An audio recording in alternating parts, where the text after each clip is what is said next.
یہ ایک آدھ سال میں صورتحال واضح ہو جائے گی کہ ذلیل ہونے والا ٹائم آنے والا ہے یا ترقی والا. مجھے امید یہ ہے کہ اللہ ہمارے لیے رستے کھول دیں گے، کیونکہ پاکستان کا ایک اہم رول ہے اور اس کے لیے پاکستان کا استحکام ضروری ہے.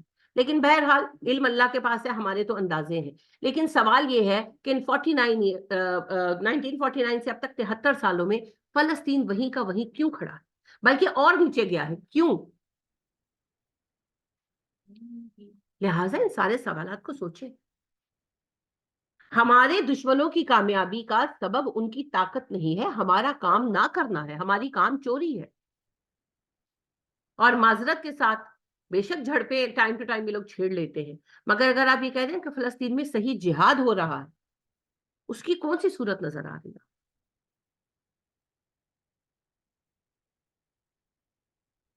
اور میں پھر اپنی بات عرض کر دوں کہ میں شہداء پر بات نہیں کر رہی، اللہ ان پہ رحمت کرے گا انشاءاللہ، ہم یقین رکھتے ہیں. ذرا ایک دفعہ یہ بھی نکال کر دیکھیں کہ جو لوگ مرے ہیں اس میں اتنے عرصے میں کتنے % بچے ہیں، اس میں 80% تو بچے مرے، چھوٹے چھوٹے بچے. انہوں نے بیچاروں نے کیا جہاد کرنا تھا؟ اسی لیے یورپ والے کلیئر ہیں، وہ صحیح کہہ رہے کہ یہ تو جینوسائیڈ ہے، تو نسل کشی کر رہے ہیں، بچے مار رہے ہیں. اگر یہ جنگ ہے تو بڑوں کو مارے نہ جا کر، مجاہدین کو. کہیں جنگ ہو ہی نہیں رہی. تو یہ صرف ہم نے اپنی خوش فہمی پالی ہوئی کہ جہاد ہو رہا ہے، جہاد ہو رہا ہے، جہاد ہو رہا ہے.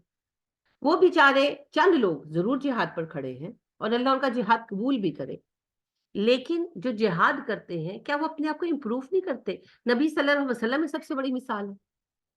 آپ دیکھیں کہاں غزوہ بدر اور کہاں غزوہ تبوک، ہے نا، 313 لوگوں سے 30,000 کا لشکر. کتنی ترقی کی. ادھر کے ادھر کھڑے ہیں. اور نبی صلی اللہ علیہ وسلم کے اس وقت میں کتنی دنیا میں ریاستیں تھی مدینہ کو سپورٹ کرنے والی، ایک اکلوتا مدینہ تھا نا پوری دنیا میں. اور آپ نے اچھا تبوک کے وقت تک تو پورا عرب مسلمان ہو گیا تھا، اس سے بھی پیچھے آ جائیں، بدر سے لے کر فتح مکہ تک دیکھیں. فتح مکہ تک تو چند قبیلے اسلام لائے تھے، فتح مکہ پر اب 10,000 کا ویل اکوپڈ لشکر لے کر گئے. مکہ والوں کی جرت نہیں ہوئی، جس وقت لشکر پہنچ گیا اور خیمے لگا لیے تو نبی صلی اللہ علیہ وسلم نے ایک جو ہے نا دماغی تدبیر بھی چلی کہ آپ صلی اللہ علیہ وسلم نے کہا ہر بندہ اپنی ذاتی آگ جلائے گا. تو رات کے اندھیرے میں وہ آگوں سے لشکر کا اندازہ کرتے تھے نا، تو لہٰذا 10,000 تو لوگ تھے، 10,000 جگہ پر آگ جلی. تو ان کو اب کیا پتا کہ ہر آگ کے گرد ایک بندہ بیٹھا ہے، تو وہ انہوں کو لگا کہ وہ اور زیادہ خوفزدہ ہو گئے. ویسے 10,000 بھی بہت بڑی تعداد تھی. تو عباس جو ہے نا رضی اللہ تعالیٰ عنہ، اس وقت تک اسلام انہوں نے پوشیدہ رکھا تھا نبی صلی اللہ علیہ وسلم کی ہدایت پر.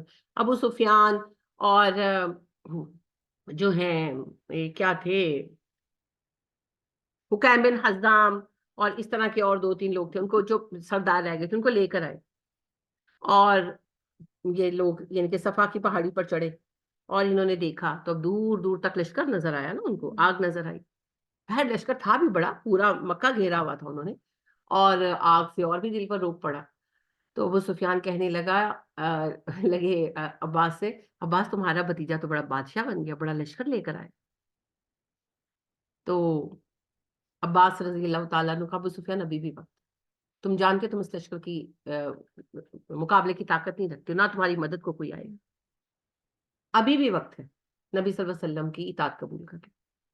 تو پھر ابو سفیان نے کہا کہ کیا وہ یعنی کہ مجھے معاف کر دیں گے؟ تو پھر ابو سفیان لے کر گئے، عباس جو ہے ابو سفیان کو لے کر گئے، اور آپ اس وقت اسلام قبول نہیں کیا، صرف اطاعت قبول کی.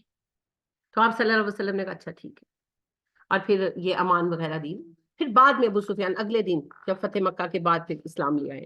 اینی ویز مقصد میرے کہنے کا یہ ہے کہ آپ دیکھیں نبی صلی اللہ علیہ وسلم کتنا بڑا لشکر لے کر نکلے تھے، اور وہ پوری طرح تیار تھا. اگر جنگ ہوتی تو مکہ والوں کی پیش نہیں چلنی تھی وہاں پر، لیکن وہ مکہ والے دیکھ کر ہی سمجھ گئے تھے کہ کچھ نہیں ہو سکتا.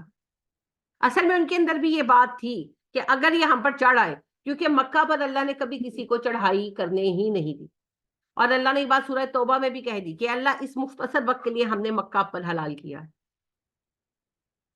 تو ان کو بھی پتا تھا کہ یہ آ گئے ہیں، لہٰذا حق پر یہی ہے، جنگ نہیں انہوں نے کرنی ہی، ان کے حوصلے ختم ہو گئے تھے. جنگ تلوار سے نہیں ہوتی تھی، جنگ ہمت سے ہوتی. سپاہی ہتھیار سے نہیں لڑتا، سپاہی اپنے جذبے سے لڑتا. لہٰذا وہ ان کو پتا تھا کہ ہم غلط ہیں اور وہ اس وقت ثابت ہو گئے.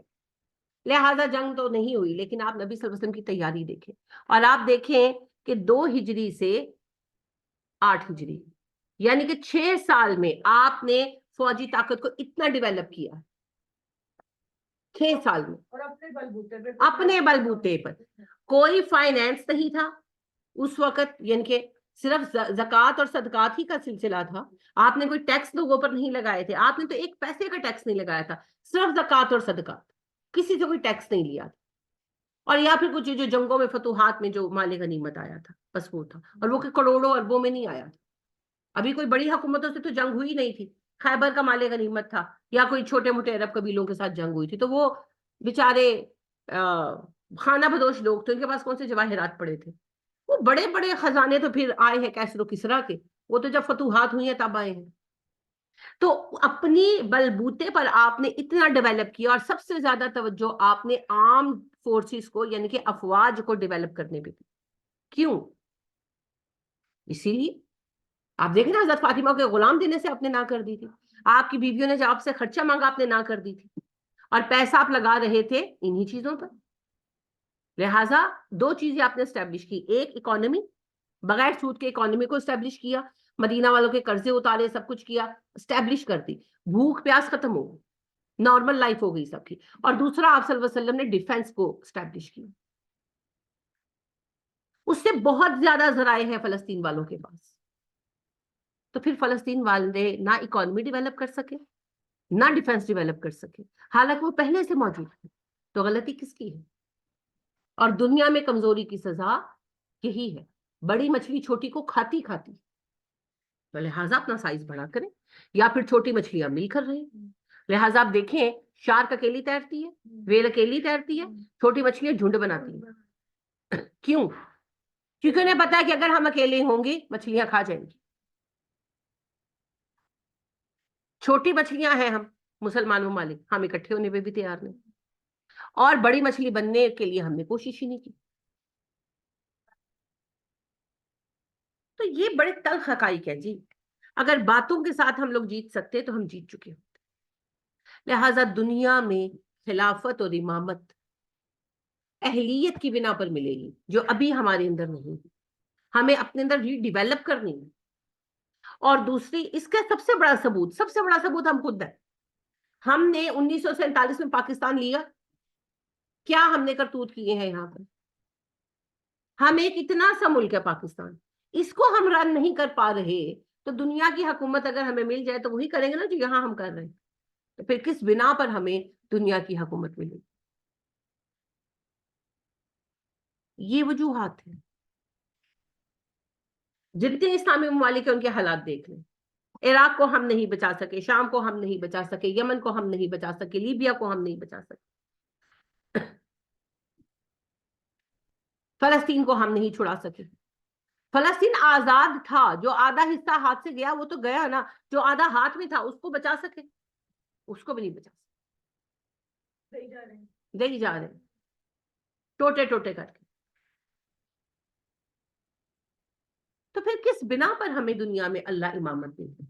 ہم نے اپنے آپ کو نااہل دکھایا ہو, تو اہلیت ثابت کریں. کوئی قابل ہو تو ہم شان کئی دیتے ہیں, ڈھونڈنے والوں کو دنیا بھی نہیں دیتے. پہلے اپنی اہلیت تو پیدا کریں. تو اللہ پاک یہی فرما رہے ہیں, ان 2 آیتوں میں یہ بہت اہم بات بتائی گئی ہے. پہلی بات یہ کہ امامت اور خلافت یہ میراث نہیں ہے, یہ توارث میں نہیں ملے گی. اور دنیا کا مال مل جانا کسی کے کامیاب ہونے کی علامت نہیں. دنیا میں ہر انسان کے لیے اتنا ہے جتنی وہ کوشش کرے گا.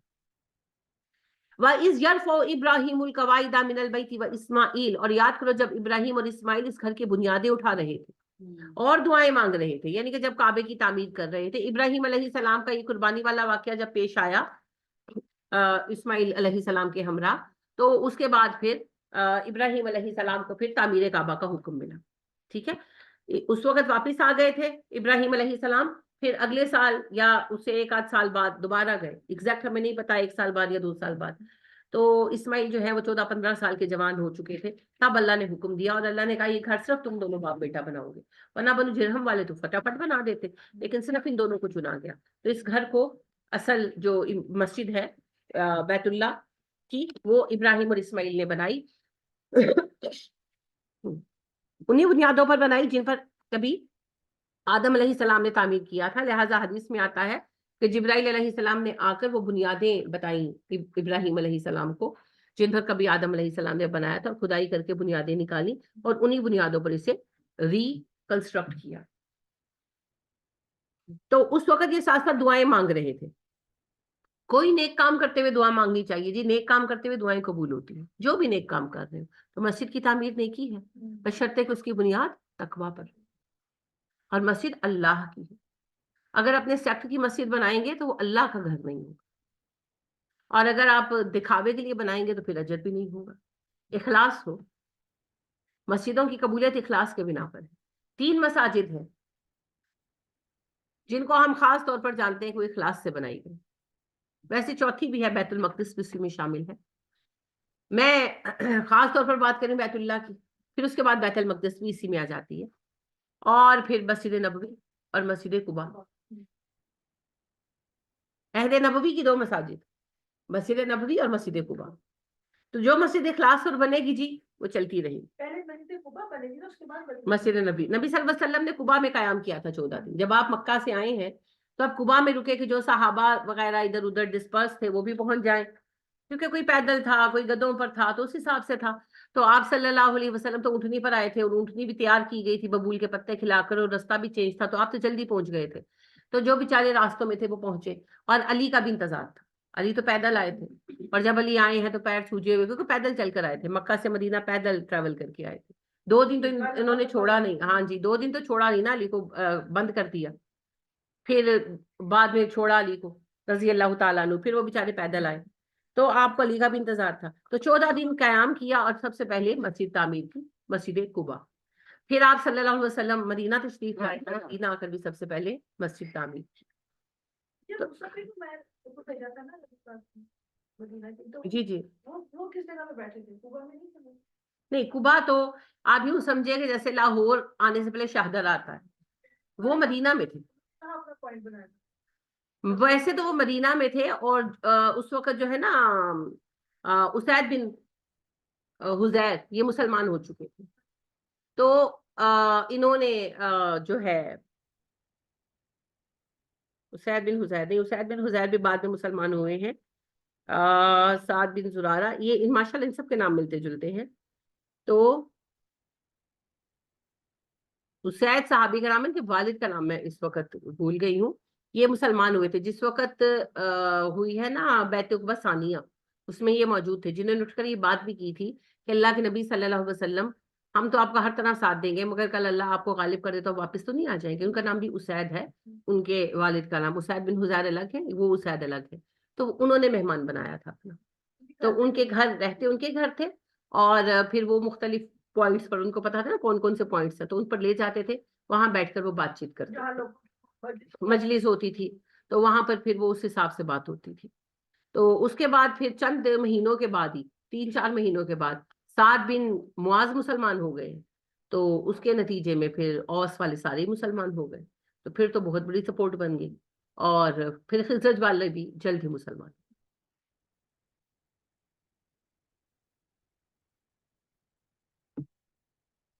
میری ایک پیاری سی بچی ہے، اسٹوڈنٹ ہے، تو انہوں نے اپنے بیٹے کا نام مصعب رکھا، ان کے میاں کا نام عمیر ہے، تو ان کو کہا گیا کہ مصعب تو بڑا مصیبتوں کو دعوت دینے والا نام ہے، مصعب کا تو مطلب ہی ہے صعوبتیں بلانے والا۔ تو کل مجھے ایک اور خاتون نے بتایا تو انعام نہ رکھو، انہوں نے مجھ سے باغی، مجھے ہنسی آ گئی، میں کہہ رہی نہیں، مصعب کا مطلب ہے مصیبتوں کا سامنا کرنے والا، مصیبتوں کو ہٹانے والا، بلانے والا نہیں۔ تو آپ ضرور رکھیں۔ تو کل ایک خاتون مجھے ملنے آئی، تو وہ اپنے بچے کو لے کر آئی، تو وہ بات کرنے لگی، کچھ پریشان تھی بہرحال، تو میں نے بچے کا نام پوچھا، تو کہنے لگی محمد ہاشم، تو کہتی ہم نے اس کا نام ابو ذر رکھا تھا، تو یہ بیمار رہتا تھا، تو ہمیں کہا گیا کہ ابو ذر جن صحابی کا نام ہے انہوں نے تو بڑی مشقت کی زندگی گزاری، تو نام ہی ایسے اثر والا ہے کہ ساری عمر مصیبتوں میں ہی رہے گا، تو لہٰذا اس کا نام بدلے تو ہم نے محمد ہاشر رکھ دیا. میں نے کہا معذرت کے ساتھ جن کے نام پر آپ نے نام رکھا نا محمد بھی اور ہاشر بھی, ان کی بھی ساری زندگی مشقتوں میں گزری ہے. نبی صلی اللہ علیہ وسلم کا نام ہے نا, آپ نے کہا نا اپنے جو 5 نام آپ نے خود گنوائے ہیں ان میں ایک ہاشر ہے اور محمد تو آپ کا نام ہے ہی. تو میں نے کہا ان کی بھی ساری زندگی مشقتوں میں گزری ہے, کہاں جائیں گے بھاگ کر مشقتوں سے. سبحان اللہ. تو دیکھیں نام میں ہمیشہ کرائیٹیریا, نام اچھا ہو, شرک سے پاک ہو, تکبر سے پاک ہو, بس, اور نام رکھتے. اس طرح کی فضول باتیں نہ رکھا کریں ذہنوں میں, یہ توہم پرستی ہے. کیا کہا آپ نے؟ ابراہیم بھی لوگ کہتے ہیں نہ رکھو, ابراہیم علیہ السلام پہ اتنی آئی حضرت ابراہیم جیسا نصیب اللہ سب کو دے. سب سے خوش نصیب لوگ وہ ہیں جنہیں اللہ اپنے دین کی راہ میں آزما لے. ہم تو بیکار لوگ ہیں, اللہ کی نظروں میں ہماری بکت کوئی نہیں ہے, تبھی اللہ نے ہمیں گھروں میں آرام سے بٹھایا ہوا. دیکھیں جی, اگر آپ کو کوئی پرابلم آ جائے, کوئی بھی دنیا میں پرابلم آ جائے, آپ کے گھر میں کوئی مسئلہ آ جائے, آپ کن لوگوں کو سب سے پہلے بلاتے ہیں؟ جن میں اہلیت ہوتی ہے. اور کن کو آپ کہتے ہیں وہ آتا بھی ہے تو آپ کہتے ہیں نہیں نہیں تم بیٹھ جاؤ. کن کو کہتے ہیں؟ جن کو آپ کو پتا تھا نکمے نااہل ہے, پریشانی کا باعث بنیں گے, تو آپ کہتے ہیں نہیں نہیں تم رہنے دو. تو وہی بات ہے, ہم اتنے نکمے اور نااہل ہیں کہ ہمیں اللہ کہتے ہیں تم بیٹھے رہو, اور جن سے اللہ کام لیتے ہیں نا وہ اللہ کے بڑے پیارے لوگ ہیں. لہٰذا وہ دعا مانگ رہے تھے اللہ سے, ربنا تقبل منا, کام کر رہے تھے اللہ کے 2 پیارے لوگ. آپ دیکھ لیں پورا قبیلہ بنو جرہم کا آباد تھا, اللہ نے ایک کو بھی ایکسیپٹ نہیں کیا اس کام کے لیے. اللہ نے کہا یہ کام صرف تم 2 کرو گے. مشقت ڈالی. اگر آپ اس کو مشقت کہتے ہیں تو کہہ لیں یہ تو آزاد ہے. ہاں, آزاد مشقت کے بغیر نہیں ملتا. اب دیکھیں پورے بنو جرہم میں کو اللہ نے اس کام کے لیے نہیں چنا. یہ نہیں کہ وہ کوئی برے لوگ تھے, اسی سے عرب نسلیں آگے چلی ہیں ساتھ ساتھ, لیکن ان کو نہیں چنا, صرف 2 باپ بیٹے کو چنا, اکیلے کام کرو. یہ سزا نہیں, یہ تو آزاد ہے. لہٰذا بھائی ابراہیم جیسا نصیب کسی کا ہو جائے تو کیا چاہے. ابراہیم علیہ السلام کا مقام وہ ہے کہ جب نبی صلی اللہ علیہ وسلم سے پوچھا گیا کہ ہم آپ پر صلاح کیسے بھیجیں, تو آپ نے کیا صلاح سکھائی؟ اے اللہ محمد اور ان کی آل پر ایسی صلاح بھیج جیسی صلاح تو نے ابراہیم اور ان کی آل پر بھیجی, اور اللہ ایسی برکت بھیج محمد اور ان کی آل پر جیسی برکت تو نے ابراہیم اور ان کی آل پر بھیجی. تو جو ابراہیم جیسی مشقتوں سے بچنا چاہتا ہے اللہ اس پہ رحم کرے. یہ مشقتیں تو نصیب والوں کو نصیب ہوئی. لہٰذا اللہ کہتے ہیں سورہ توبہ میں کہتے ہیں ہم نے ان سے, یہ جو آپ کے ساتھ تبوک میں نہیں نکلے, یہ خود سے گھر میں نہیں بیٹھے رہے, ہم نے کہا بیٹھے رہو, مال قائدون, بیٹھے رہو بیٹھ رہنے والوں کے ساتھ, نکلنا مت. ہم وہی جو ہے نا ناکارہ لوگ ہیں کہ اللہ کہتے بیٹھ جاؤ, اور خرابی پیدا کرو گے, بیٹھ جاؤ, میں کھڑے کر لوں گا اپنے لوگ خود ہی. تو لہٰذا جنہیں اپنی دنیا سے اتنا پیار ہو کہ وہ نہ خود اپنی جان دے سکیں نہ اپنی اولادوں کی جان دے سکیں, جو اس بات سے ڈرتے ہو کہ ہم پر آزمائش نہ آ جائے جیسے ابو ذر پر آ گئی, جیسی مصعب پر آ گئی, جیسی محمد پر آ گئی, جیسی ابراہیم پر آ گئی, تو ان لوگوں کا کیا ہونا؟ وہ لوگ کچھ نہیں کر سکتے. مجھے بار بار یاد آتی ہے نبی صلی اللہ علیہ وسلم کی بات کہ جگالی کر کے جانوروں کا اگلا ہوا چارہ جتنا نکما ہوتا ہے اتنے نکمے لوگ ہوں گے. ہم وہی لوگ ہیں, اللہ ہم پہ رحم کرتے. بس تو اس وقت وہ جب مسجد بنا رہے تھے وہ دعا کر رہے تھے ربنا تقبل منا, اللہ ہماری دعا قبول فرما. کون سی جو دعائیں ہم مانگے, تو نیک کام کرتے ہوئے آپ دعائیں مانگے. جب آپ قرآن پڑھنے کے لیے آ رہے ہیں, جا رہے ہیں, خلوص نیت آپ کو یقیناً ہے, اللہ اس میں اور اضافہ کرے, تو آپ دعائیں کریں, اس وقت دعائیں قبول ہوتی ہیں. انک انت السمیع العلیم, بے شک تو سنتا ہے اللہ, تو جانتا ہے کہ ان کے تو سنتا ہے دعائیں, اور تجھے پتا ہے ہم یہ کام تیری رضا کے لیے کر رہے ہیں. ربنا وجعلنا مسلمین لک, اے اللہ تو ہم دونوں کو اپنا فرما بردار بنا دے. ومن ذریتنا امۃ مسلمۃ لک, اور ہماری اولاد میں سے ایک گروہ ہو جو تیرا فرما بردار. یعنی کہ ابراہیم علیہ السلام نبی تھے, وہ سمجھ گئے کہ ساری اولاد میری, جب اللہ نے کہا نا کہ میرا عہد ظالموں کے لیے نہیں ہے, تو ابراہیم سمجھ گئے کہ ایک گروہ تو گمراہ ہوگا ہی ہوگا. تو انہوں نے کہا کہ میری پوری اولاد کبھی گمراہ نہ ہو, ایک آدھ گروہ ہمیشہ ہدایت پر رہے. تو پہلے یہود کا ایک گروہ ہدایت پر رہا, پھر اب ہم ہیں. تو آپ دیکھیں کہ عرب ان کی اولاد ہے, تو عرب سارے گمراہ کبھی نہیں ہوں گے, ایک آدھ گروہ ہدایت پر رہے گا, اور وہی گروہ پھر آخرت کے کام کے لیے دوبارہ اٹھے گا لیڈ کرنے کے لیے. اور امت میں بھی ایک گروہ حق پر ہمیشہ رہے گا، کیونکہ دوسری کوئی امت نہیں ہے۔ وَأَرِنَا مَنَاسِكَنَا، ہمیں عبادت کے طریقے سکھا دے۔ حج جو تھا وہ ایک عبادت تو آدم علیہ السلام کے وقت سے چلا آ رہا تھا، لیکن مسئلہ یہ ہے کہ اب حج کے طریقے بھول چکے تھے لوگ، تو ابراہیم نے کہا ہمیں سکھا دیجئے، وَتُبْ عَلَيْنَا، ہم پر مہربان ہو جا، ہماری توبہ قبول کر لے۔ ایک ہی بات ہے دونوں کی۔ توبہ کا مطلب ہوتا ہے رجوع کر لینا، پلٹ آنا، معاف کر دینا، تو مہربان ہونا، توبہ قبول کرنا ایک ہی بات ہے۔ انک انت التواب الرحیم، اے اللہ تو بہت توبہ قبول کرتا ہے، تو بڑا مہربان ہے۔ ربنا وابعث فیہم رسولا منہم، اے اللہ ان کے درمیان ایک رسول بھیجنا، یتلو علیہم آیاتک، جو انہیں تیری آیتیں پڑھ کر سنائے، ویعلمہم الکتاب والحکمت، انہیں کتاب و حکمت کی تعلیم دے، ویزکیہم، اور ان کا تزکیہ نفس فرمائے۔